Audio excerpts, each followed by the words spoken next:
This is Life with Herpes, and this is episode 96.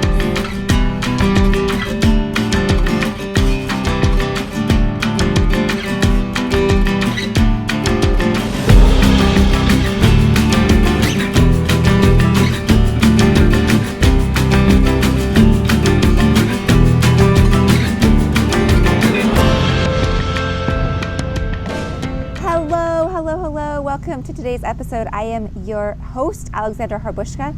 I'm here with Ruby Rose, the poodle. If you're listening in iTunes, just imagine a big apricot standard poodle who is 13 years old. If you're watching us on YouTube, you are seeing her. She's probably going to lay down pretty quick because, yeah. Anyways, thought it would be fun to have Ruby Rose. Anyways, today I want to talk to you about telling your partner you have herpes. And as you know, this is one of the most terrifying, paralyzing moments that is really one of the biggest fears that happens when we're diagnosed with herpes, right? It's how do I tell my partner, oh no, what am I gonna do? And when we are first diagnosed, whether we're in a relationship or not in a relationship, we know that eventually we're gonna have to tell someone. So this is one of the biggest things. And to be quite and one of the biggest things that we're fearful of is, oh my gosh, I'm going to get rejected because I have herpes. And to be honest, we never really know why someone doesn't want to date us. We don't really know why someone doesn't like us. We don't really know why they decided to move on or you decided to move on, because chances are that person probably didn't always tell you, right? Like, how many times have we broken up with someone and we're like, no, like, don't call me, I'll call you. Or like, we don't really want to tell them why we don't like them. Totally guilty of that, right? So that's kind of what I'm talking about here is there's times that we may assume that it's because we have herpes, but we don't always know. So let me get going here. Here's some 5 simple steps to telling your partner you have herpes. All right, number 1. I want you to get your facts straight. And if you're watching this and if you're a member of the community over here at lifewithherpes.com, then you're doing just that. You're understanding, you're getting the facts, you're finding out, you're learning, right? So understand what herpes is. Understand what you have. Do you have HSV1 or do you have HSV2? Do you have both? Where do you have them? What's going on? Basically what I'm saying is know as much as you can know about your body, your virus, and really how this affects someone else. Because chances are they're going to have questions for you, and knowledge is always power. So do the best that you can do to find out. Definitely go through all the resources here. Reach out to me, and definitely find out what information you have. Or call your doctor. If you don't know what strain you have, call your doctor. Figure out what tests they did, all that stuff. All right, number 2. Oh, I love this. See, it's perfect for Ruby Rose. She turned away. Oh, and by the way, I'm using a selfie stick right now. I've never in my life used a selfie stick, but my tripod was in my husband's backpack, and he took that to work. My bad for leaving it in there. But anyways, so I found a selfie stick that I've never used. So here it is. Okay, practice on your dog. All right, Ruby Rose, this is your big moment. You're not even smiling for the camera, but practice on your dog. Whether you have a dog, whether you have a cat, it doesn't matter. I want you to practice, because chances are what's gonna happen is you're gonna cry. You're gonna get angry. You're gonna get pissed off. You're gonna be whatever it is, and that's not what we want to happen when you're telling your partner. We want you to be calm, cool, collected, and get out whatever it is. And I want you to get that out. I don't want you to keep it in. It's not healthy to keep it in. So get that out. Practice on your dog. Practice again. Practice a 3rd time. And then once you get all those tears out, or the anger or the frustration, then I want you to practice again. And that's what you tell them. That's when you're in the mode. You got all that anger out. You got all the frustration out. Here's what it is. Pretty funny, right? Practice on your dog. But it works. I talk to Ruby Rose all the time. Right, Ruby Rose? All right. This is really, really crucial to me, and this is something that I live by and I find really important. You may or may not know I was in the mortgage industry. So as you can imagine, in the mortgage industry, you have a lot of good news and you have a lot of bad news, meaning If someone's approved for their loan or their home just closed and it's their dream home and you give them the phone call, you're like, hey, guess what? You just got approved. That's super exciting, right? But if it's bad news, like, hey, you don't qualify, you don't have the income to qualify for this home, or something that, can be really difficult to hear, that's also, I learned the really important thing is to do that over the phone or in person, because telling someone bad news over text is probably not the best thing, right? I don't know about you, but how many times have I read a text, or you read a text, or sent a text, and you're like, ooh, that may have come off like really bad. I didn't mean it to come off that way. I really meant it like with this tone of voice, not this tone of voice, right? So with text messages, we can't really tell necessarily the tone. So when you're talking to someone important, and herpes or not, right? Remember, if it's something really important or hard news to tell someone, don't tell it over the phone. Don't tell them over text. Tell them in person if that's possible. If it's not possible over, person, do FaceTime or Skype or whatever you can to get the emotions. If not, do it over the phone, okay? But don't do it over text. That's like my biggest thing ever. Don't do it over text. All right. Ruby Rose, you look super, super comfortable. Okay, this one is a little bit different, and I want you to know why you're ready to tell your person, why you're ready to tell the person you're interested in that you have herpes. So the obvious reason is like, duh, Alexandra, I have herpes and I want to sleep with them. I get it. But really, I want you to get into your root reasoning. Is it, because it's very easy to not tell the truth, right? Right? It's hard to do the right thing. It's easy to do the wrong thing, right? It's hard to tell the truth. It's hard to be honest sometimes, especially in this situation. It's much easier to be like, oh, I totally have amnesia. I totally forgot. Right? It's so easy not to tell. But the right thing is obviously to tell your partner. That's truly what I believe. And I believe that the truth will always come out regardless. So it's really important to tell the truth. But I want you to get really crystal clear on why it's important for you to tell. Is it because this is a relationship you want long term and you don't want it to be built on a house of cards?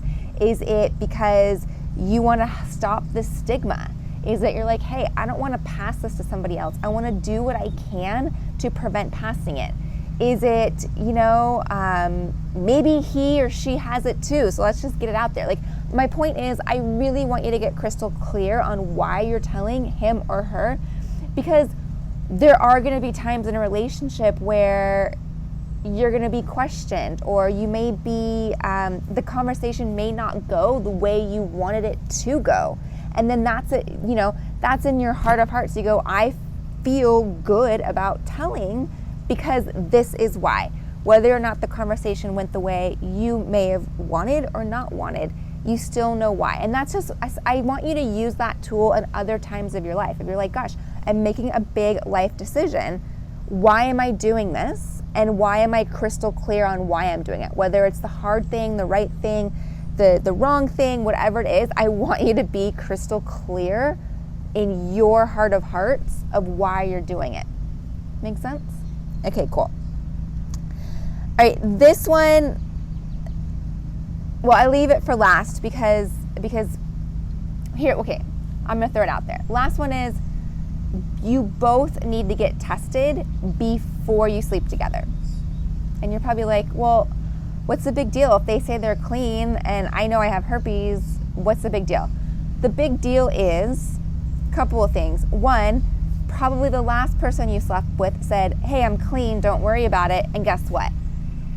We're both here, right? I'm totally guilty of it too. But we're here. We're here talking about herpes because we both have herpes, right? And I'm not saying that every person's gonna lie. I'm not saying that at all. I'm saying, a lot of times we don't know. Maybe you were the person that was like, I didn't know I had herpes and I had zero clue, and oh my gosh, I have it now. Or maybe, right? Like, we've been there too, right? Or maybe the person like thinks they're getting tested for all the STDs, but they may not, because how many times have we heard that doctors medical professionals don't always test for all the STDs. A lot of times they leave out herpes. My hand's getting tired. A lot of times they leave out herpes. So it's really important. One, and here's another main reason, is it's your body. It's no one else's. It's not his, it's not hers, it's not your parents, it's not your dog's, it's your body. And if you don't respect your body, no one else's. Remember that. If you don't respect it, no one else's. And you know what? You only get one body. You get, one thing of skin, you get one heart, you get one set of bones, you get, one set of head of hair. It's your body, and if you don't respect it, that next person isn't either. So just because you have herpes doesn't mean that you're like, well, I don't need to get tested. I don't need to, whatever, I have herpes. No. You both need to come into this relationship with like, all right, here's the deal.